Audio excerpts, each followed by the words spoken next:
Hello friends, आपल्या सर्वांची आवडती मालिका वचन दिले तू मला या मालिकेच्या आजच्या रविवार 19 जुलैच्या एपिसोडमध्ये एकानंतर एक धमाकेदार ट्विस्ट आले आहेत. फ्रेंड्स, आजचा एपिसोड खूप भारी होता. मग नेमकं घडलंय तरी काय?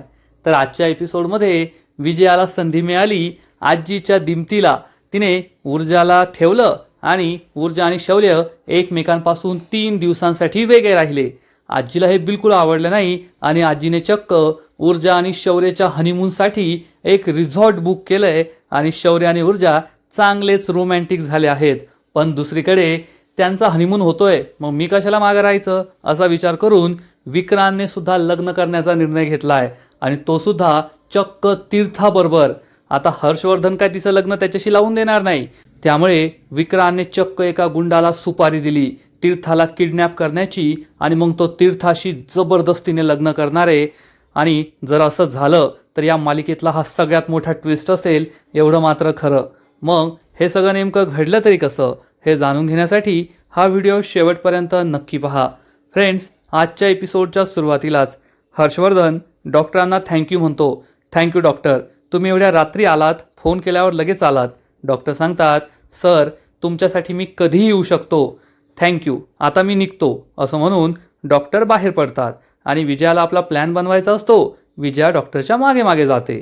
तीर्था आजीला विचारते, आजी तुला काय झालंय? आजी सांगते, काय नाही बाळा, मी बरी आहे, तू टेन्शन घेऊ नको. आणि मी तर आता एवढी बरी आहे की आता केस लढायला सांगितली ना तरी आता मी कोर्टात उभी राहील. हे ऐकून सगळे हसू लागतात.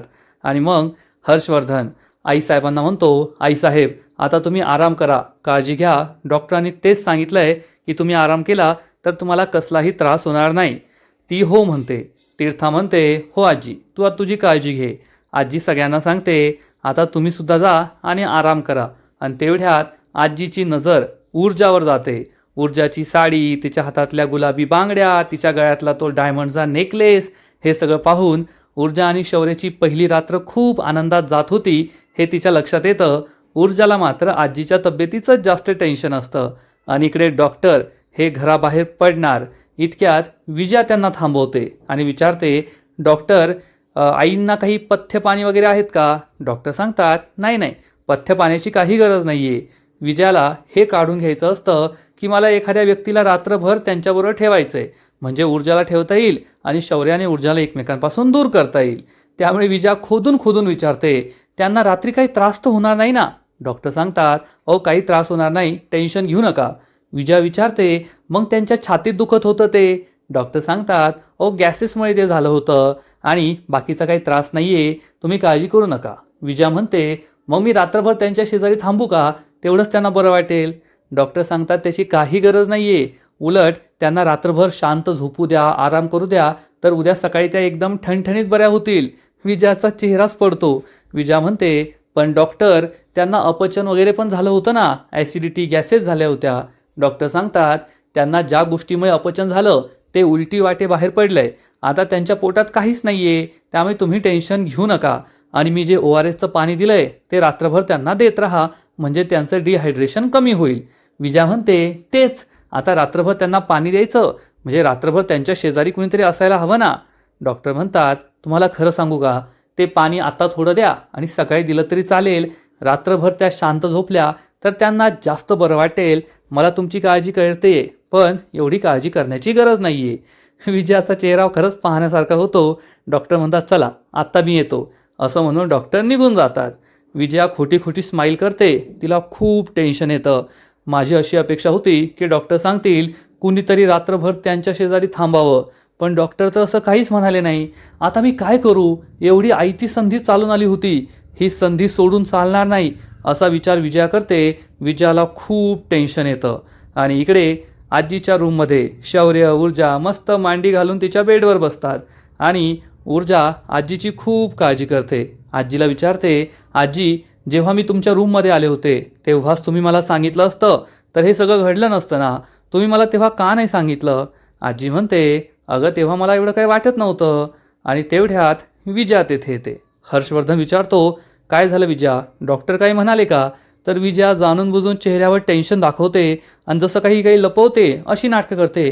नाही नाही डॉक्टर, डॉक्टर कुठं काय म्हणाले? नाही नाही, हर्षवर्धनला वाटतं ही काहीतरी लपवतीये. हर्षवर्धन विचारतो, काय झालंय विजया, खरं खरं सांग. विजया म्हणते, अहो काय नाही, डॉक्टरांनी एवढं सांगितलंय की त्यांचं ब्लड प्रेशर वगैरे मॉनिटर करत राहा, जास्त काळजी करण्यासारखं काही नाही आहे. आणि आईसाहेब, मला तुमच्या तब्येतीची खूप काळजी वाटते, मी आता रात्रभर तुमच्या शेजारी बसून राहणार आहे. तर आजी म्हणते, विजया त्याची काही गरज नाही आहे, डॉक्टरांनी सांगितलंय ना, रात्रभर आराम केल्यावर मला बरं वाटेल. तुम्ही सगळे जा आता, मी आहे, मी आता आराम करते. आणि मग सगळेजण हे हॉलमधून खाली जातात. पण शौर्यला शंका आलेली असते की आई काहीतरी लपवतीये.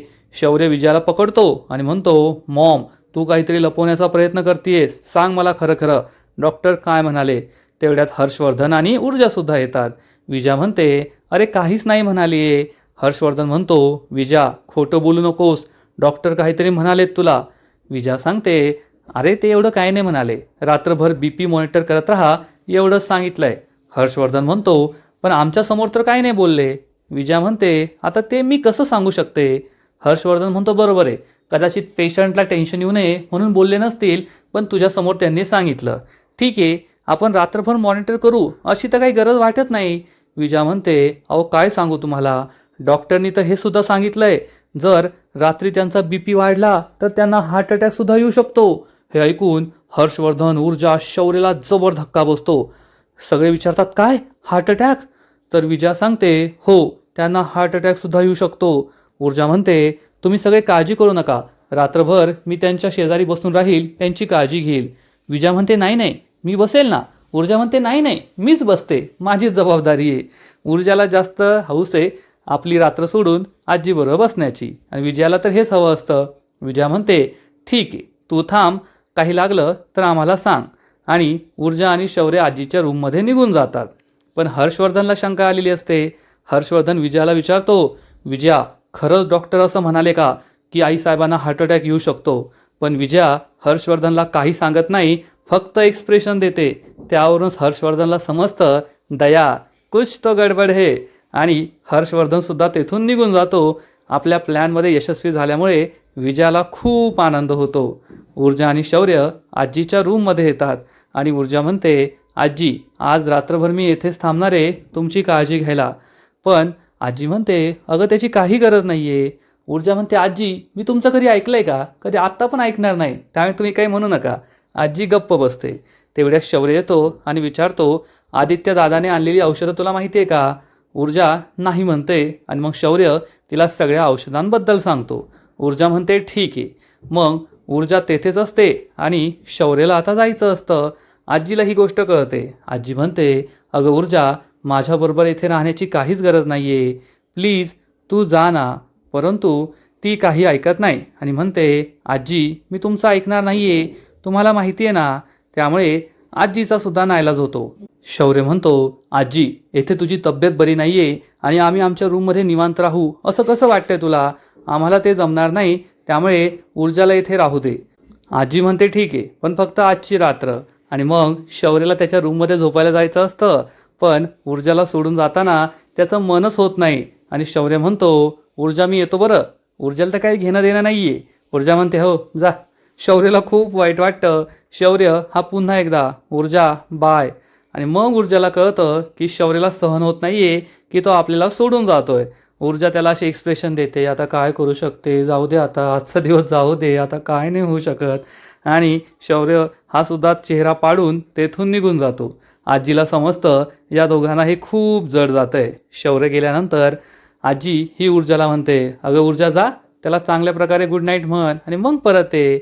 ऊर्जा म्हणते, हो आजी. आणि ऊर्जा ही रूम बाहेर जाते. आणि या दोघांचा असा चेहरा पाहून आजीला मात्र हसू येतं की मधू येथे आणि चंद्र तेथे अशीच त्यांची अवस्था झाली आहे. शौर्य हा नाराज होऊन हळूहळू आपल्या रूममध्ये जात असतो. तेवढ्यात ऊर्जा येते आणि म्हणते, शौर्य. शौर्य विचारतो, काय झालं, आजी बरी आहे ना. ऊर्जा म्हणते, अरे हो बरी आहे, ते आता ही साडी हे दागिने असं घालून तेथे राहण्यापेक्षा मी चेंज करून जाते. शौर्य म्हणतो, ठीक आहे ऊर्जा. ऊर्जा म्हणते, शौर्य तुला राग तर नाही आला ना. शौर्य सांगतो, अगदी नाही, उलट तू माझ्या आजीची एवढी काळजी घेतीये, तिला स्वतःची आजी समजतीये, याचा मला आनंदच झाला आहे. हे ऐकून ऊर्जालाही बरं वाटतं. ऊर्जा ही आतमध्ये चेंज करायला जाते. शौर्य तिच्या मागे मागे जातो. या दोघांना आजची रात्र मी एकत्र येऊ दिलं नाही. कमीत कमी आजच्या रात्रीची व्यवस्था झाली. आता उद्यासुद्धा मला असंच काहीतरी करावं लागेल. रोज काही ना काहीतरी करून या दोघांना कायम एकमेकांपासून वेगळं ठेवायचं, असा विचार विजया करते आणि भलतीच खुश होते. विजयासारखी वाईट सासू आजपर्यंत कोणत्याच मालिकेत नव्हती, एवढं मात्र खरं. विजया मात्र खुश होते की मी माझ्या मुलाला आणि सुनेला एकमेकांपासून दूर ठेवलंय. विजया तिच्या रूममध्ये येते. हर्षवर्धन काहीतरी वाचत बसलेला असतो. विजया मात्र भलतीच खुश असते. हर्षवर्धनकडे पाहून स्माईल करते आणि मस्त झोपी जाते. हर्षवर्धन सुद्धा खूप खुश होतो की ही बाई काही सुधारायची नाही, ही बाई असंच नेहमी करत असते. आणि मग दुसरा दिवस उजाडतो आणि ऊर्जा आजीला स्वतःच्या हाताने भरवत असते. हर्षवर्धन पण तेथे असतो आणि तीर्था सगळ्यांचे फोटो काढत असते. पण आजीला जास्त खाण्याची इच्छा नसते. ऊर्जा तिला भरवते. पाहता पाहता तो दिवससुद्धा मावळतो आणि दुसऱ्या रात्रीसुद्धा ऊर्जा ही आजीच्या रूममध्ये झोपायला जाते. शौर्यला खूप वाईट वाटतं. ऊर्जा म्हणते, पर्याय नाहीये, या घरात मी एकच बाई आहे. माझी सासू, माझी जाव, माझी नणंद कोणीच तिच्याकडे जाऊ शकत नाही. ही ड्युटी फक्त माझ्याच नशिबी आहे. आणि हे दोघे एकमेकांकडे पाहून तोंड असं रडवेलं करतात, डोळ्यात पाणी आणतात आणि ऊर्जा शौर्यकडे पाहत पाहत आजीच्या रूममध्ये निघून जाते. आणि शौर्यसुद्धा तोंड लटकून आपल्या रूममध्ये निघून जातो. हे पाहून विजयाच्या चेहऱ्यावर मात्र असा 100 बल्ब लावल्यासारखा आनंद झळकत असतो. ती खूप खुश असते. पण इकडे विजयाला माहीत नसतं तिचे हे पाप तिच्याकडेच फिरून येणार आहेत. कारण इकडे तिचा होणारा जावई विक्रांत चक्क तीर्थाचा फोटो पाहून कोणाला तरी फोन करत असतो. तेवढ्यात आमदार शिर्के तेथे येतो. पण आमदार शिर्केला पाहून विक्रांत घाबरतो. काय नाही असं म्हणून तेथून निघून जातो. आमदार शिर्केला शंका असते, हे पोरगं काहीतरी कांड करणारे, पण काय हे त्याला माहीत नसतं. मग दुसरा दिवस उजाडतो आणि दुसऱ्या दिवशी सकाळी डॉक्टर आलेले असतात. डॉक्टर आजीला चेक करतात आणि आजी आता एकदम ठणठणीत बरी आहे असं सर्वांना सांगतात. तीर्था बाकीचे सगळे खुश होतात. पण विजयाचा चेहरा उतरतो. आता आईसाहेब बऱ्या झाल्या आहेत, मग ऊर्जाला त्यांच्या रूममध्ये कसं पाठवणार, शौर्य आणि ऊर्जाला कसं दूर ठेवायचं, हाच प्रश्न तिच्या मनात असतो. आणि इकडे सगळ्यात मोठा प्लॅन बनवत असतो विक्रांत शिर्के. विक्रांत शिर्केने चक्क पक्या मोकाशी नावाच्या एका गुंडाला सुपारी दिली आहे तीर्थाला किडनॅप करण्याची. विक्रांत या पक्याला तीर्था आणि गौरव या दोघांचा फोटो दाखवतो आणि काय करायचंय, कसं करायचंय हे सगळं त्यांना समजावून सांगतो. मग विक्रांतचा मित्र भल्ले मोठे पैसे त्यांना देतो. हे पैसे पाहून पक्या खुश होतो आणि आपलं काम होईल असा विचार करून विक्रांत खुश होतो. आणि मग परत एकदा रात्र होते आणि ऊर्जा ही आजीच्याच रूममध्ये असते. आता एका रात्रीत बरी होणारी आजी 3 रात्रसुद्धा बरी झालेली नाहीये आणि रोज ऊर्जाच तिच्या दिमतीला हजर असते. ऊर्जा खूप नाराज आहे. तिला शौर्यबरोबर राहायचंय पण वेळ मिळत नाहीये हे आजीच्या लक्षात येतं. आणि हे सगळं माझ्यामुळे घडतंय हे सुद्धा आजीला समजतं. त्यामुळे आजी ही काहीतरी विचार करत असते. आता आजी काय विचार करणार आहे हे तर तुम्हाला व्हिडिओच्या शेवटच कळेल. पण ऊर्जासुद्धा आता शौर्य एवढीच नाराज असते की आता आमचं काही खरं नाही. मग दुसरा दिवस उजाडतो आणि ऊर्जा ही हर्षवर्धनच्या रूममध्ये असते आणि म्हणते, डॅड आज आमच्या सेमिनारचा शेवटचा दिवस आहे आणि आम्ही सगळे फ्रेंड्स पार्टी करणार आहोत. हर्षवर्धन म्हणतो, उशिरा यायचं असेल तर तुझ्या मॉमला सांगायचं, 9 वाजेच्या आत घरी यायचं, कोणाच्या घरी जायचं नाही आणि फोन चालू ठेवायचा, नेहमी कॉन्टॅक्टमध्ये राहायचं. तीर्था म्हणते, डॅड ते सगळं मी करणारच आहे, मला थोडी कॅश हवी आहे. हर्षवर्धन विचारतो किती? तीर्था सांगते 3000. हर्षवर्धन त्याच्या पाकिटातून तिला 5000 रुपये देतो. तेवढ्यात विजया येते. हे पाहून विजयाला मोठा धक्काच बसतो. पण तीर्था खुश होते आणि थँक्यू डॅड असं म्हणून हर्षवर्धनला घट्ट मिठी मारते. बाय बाय म्हणून तेथून पळून जाते. आणि विजयासुद्धा तेवढीच खुश असते. हर्षवर्धन म्हणतो, विजया मागील 2-3 दिवसांपासून तू खूप खुश दिसतीयेस. तर विजया म्हणते, आता आईसाहेबांची तब्येत सुधारली ना म्हणून मी खुश आहे.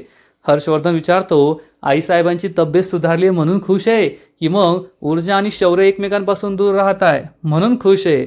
आणि आईसाहेबांची तब्येत एवढी सुद्धा बिघडली नव्हती की त्यांना हार्ट अटॅक येईल? विजया हसू लागते आणि हर्षवर्धन म्हणतो, विजया तुझं काय चाललंय ना मला चांगलंच कळतंय. विजया म्हणते, मला तुम्ही एवढं ओळखता मग प्रश्न कशाला विचारताय? हर्षवर्धन विजया दोघे एकमेकांकडे पाहून हसतात आणि हर्षवर्धन तेथून निघून जातो. विजया खूप खुश होते. पण या विजयावर आता खूप मोठं संकट येणार आहे. कारण इकडे विक्रांत हा पक्याबरोबर ऊर्जा आणि शौर्यच्या घराबाहेर म्हणजे हर्षवर्धनच्या घराबाहेर उभा असतो. आणि या पक्याला तो सांगतो, ए पक्या, आत्ता ती तीर्थाबाहेर येईल, नीट पहा तिच्याकडे. तर पक्या फुल कॉन्फिडन्समध्ये म्हणतो, ओ साहेब, आपल्याला तिला समोरासमोर पाहायची गरज नव्हती, फोटोत पाहिलं तेवढं पुरेसं होतं आपल्यासाठी. तर विक्रांत चिडून म्हणतो, ए बाबा, तुला गरज नव्हती, पण मला गरज आहे ना, कारण मला या कामामध्ये एकही चूक व्हायला नकोय, एवढं लक्षात ठेवायचं. मोठ्या बापाची पोरगी आहे, काही गडबड व्हायला नको. तर हा पक्या आपला हात खाजू लागतो. विक्रांत विचारतो, काय? पक्या म्हणतो, काम तर होऊन जाईल, पण बाकीच्या पैशाचं काय? विक्रांत त्याची गचंडीच पकडतो आणि म्हणतो, ए, तुला ॲडव्हान्स दिलाय आणि काम फक्त तिला उचलायचं नाहीये, तिला उचलायचं, सांगितलेल्या ठिकाणी घेऊन यायचं, माझं आणि तिचं लग्न होईपर्यंत तेथे पहारा द्यायचा, कुणी आलं तर त्याला तेथेच ठोकायचं. हे सगळं काम दिलंय तुला. काम झालं की पैसे भेटणार, जास्त पुढं पुढं नाही बोलायचं. पक्या खूप चिडतो आणि म्हणतो, साहेब, आपल्याला आपलं काम सांगायची गरज नाहीये, आपलं काम नीटच होणार. पक्या जाऊ लागतो. विक्रांत परत त्याला थांबवतो, म्हणतो, सगळं नीट लक्षात आहे ना? तर पक्या म्हणतो, हो साहेब, एवढा अभ्यास 10वीला केला असता ना, तर आता मोठ्या मेरिटमध्ये आलो असतो मी. सगळं तोंडपाठ आहे आपल्या, तुम्ही नका टेन्शन घेऊ. पक्या नाव आहे आपलं, काम केल्याशिवाय परत येत नाही आपण. असं म्हणून पक्या त्याच्या मित्राबरोबर निघून जातो. आणि विक्रांतचे मित्र त्याला समजवण्याचा प्रयत्न करतात. अरे विक्रांत, थांबव त्या पक्याला, नाहीतर खूप मोठा राडा होईल बरं. विक्रांत म्हणतो, हे गपना रे, मी आता काय मागे हटणार नाहीये. तर विक्रांतचा दुसरा मित्र म्हणतो, अरे बरोबर बोलतोय तो, नको या सगळ्याच्या नादाला लागू, लय तर लय मोठा अडकशील. विक्रांत म्हणतो, आधीच मी ना माझ्या बापाला कंटाळलोय, आता माझ्याबरोबर माझ्या बापासारखा दुसरा बाप घेऊन नाही फिरायचा आहे मला. त्यामुळे तुला भीती वाटत असेल तर तुझ्या घरी जायचं, येथे माझ्या डोक्याला शॉट नाही द्यायचा, समजलं का? विक्रांतचे मित्र गप्प बसतात. विक्रांत म्हणतो, आता मी काही मागे हटणार नाहीये, ती तीर्था माझीच आहे आणि आज मी तिच्याशी लग्न करणारच. म्हणजे विक्रांतने खूप भयानक प्लॅन बनवला आहे. चक्क तीर्थाबरोबर आजच्या आजच तो लग्न करणार आहे. आणि जर हे झालं तर या मालिकेत सगळ्यात मोठा ट्विस्ट येईल, एवढं मात्र खरं. आणि इकडे हर्षवर्धनच्या घरी मात्र हर्षवर्धन, आदित्य, शौर्य आणि दिव्या हे सगळे चेस खेळत असतात. हर्षवर्धन आणि शौर्यमध्ये सामना सुरू असतो. तेवढ्यात विजय येते आणि विचारते, हे काय करताय तुम्ही, तुम्हाला कोर्टात नाही जायचंय का? तर आदित्य सांगतो, अगं या दोघांचा गेम काही संपतच नाहीये आणि थोडाही वेळ भेटला की लगेच चेस खेळायला लागतात. विजया विचारते, अरे पण कोर्टात जायला उशीर होईल ना? आदित्य सांगतो, अगं मॉम, आजीला आमच्याशी काहीतरी महत्त्वाचं बोलायचंय, तिने थांबायला सांगितलंय, म्हणून आम्ही थांबलोय. हे ऐकून विजयाला टेन्शन येतं की आता आईसाहेब काय सांगणार आहे. आणि तेवढ्यात ऊर्जा तेथे येते आणि म्हणते, अरे वा, तुम्ही चेस खेळताय? हर्षवर्धन तिच्याकडे रागारागाने पाहतो आणि मग ऊर्जा ही शौर्यला चेसबद्दल सांगू लागते. आदित्य म्हणतो, ऊर्जा, तुला चेस खेळता येतं का? ऊर्जा सांगते, हो, खूप छान येतं, मला माझ्या बाबांनी शिकवलंय. आणि ती हर्षवर्धनला डोळे दाखवते. हर्षवर्धन तिला डोळे दाखवतो आणि हर्षवर्धन हा खूप चिडतो. विजयासुद्धा रागारागाने पाहत असते. शौर्य ऊर्जाला म्हणतो, ऊर्जा, मी अडकलोय, आता नाही सुटू शकत. पण ऊर्जा शौर्याला एक चाल सांगते खेळायला. हर्षवर्धन हे पाहत असतो. शौर्य म्हणतो, अगं नाही, हे नाही जमणार. ऊर्जा म्हणते, बिलीव्ह मी, माझ्यावर विश्वास ठेव, कर. आणि शौर्य आपली चाल खेळतो आणि हे पाहून हर्षवर्धन हसू लागतो. आदित्य म्हणतो, अरे शौर्य, किती मोठी मिस्टेक केली, आता तुझा वजीर गेला. शौर्य म्हणतो, मला वाटलंच होतं, आता मी नाही जिंकू शकत, आता डॅडच जिंकतील. तर ऊर्जा म्हणते, नाही जिंकू शकणार ते. हर्षवर्धन आणि सगळेजण ऊर्जाकडे आश्चर्याने पाहतात आणि आजचा एपिसोड येथेच संपतो. फ्रेंड्स, वचन दिले तुम्हाला या मालिकेचा आजचा एपिसोड खरंच खूप भारी होता, इंटरेस्टिंग होता. पण या मालिकेचा पुढील एपिसोड आणखीन भारी असणारे, आणखीन मोठा ट्विस्ट या मालिकेत येणार आहे. मग नेमकं घडणार तरी काय? तर या मालिकेच्या पुढील एपिसोडमध्ये आपण पाहू की आजी ही हॉलमध्ये येईल आणि सगळ्यांना सांगेल की आज ऊर्जा आणि शौर्य हे कोर्टात नाही जाते, तर हे दोघे आज एका रिसॉर्टवर जाते जेथे मी त्यांची बुकिंग केली आहे. हे ऐकून ऊर्जा आणि शौर्य खूप खुश होतील, पण विजयाला जबर धक्का बसेल. आणि मग ऊर्जा आणि शौर्य हे दोघे या रिसॉर्टवर जातील. तेथे आधीच आजीने सगळी सजावट करून ठेवायला सांगितलेली असेल हनीमून कपलची. ऊर्जा आणि शौर्य या रूममध्ये येतील आणि दोघे खूप रोमॅन्टिक होतील, एकमेकांच्या जवळ येतील. म्हणजे आजीने तिच्यामुळे जे काही बिनसलंय ते पुन्हा एकदा करायला सांगितलंय आणि इकडे विजयाचा जबरदस्त फाट होतोय. विजयाला असं वाटलं होतं की आजी साधी भोळीच आहे, पण विजयासमोर आजी खूप डेंजरस आहे एवढं मात्र नक्की. पण इकडे आपला विक्रांत हा त्या पक्याला घेऊन चक्क ऊर्जाच्या घराबाहेर थांबलेला असेल आणि जेव्हा गौरव हा या तीर्थाला घेऊन घराबाहेर पडणार तेव्हा विक्रांत या पक्याला सांगेल हीच ती पोरगी आहे, तिला किडनॅप करायचं आहे. मग आता विक्रांतचा प्लॅन यशस्वी होईल का? विक्रांत आणि तीर्थाचं लग्न होईल का? इकडे ऊर्जा आणि शौर्य हनीमूनला गेलेत, त्यांचं काय होईल? हे सगळं पाहणं खूप इंटरेस्टिंग आहे.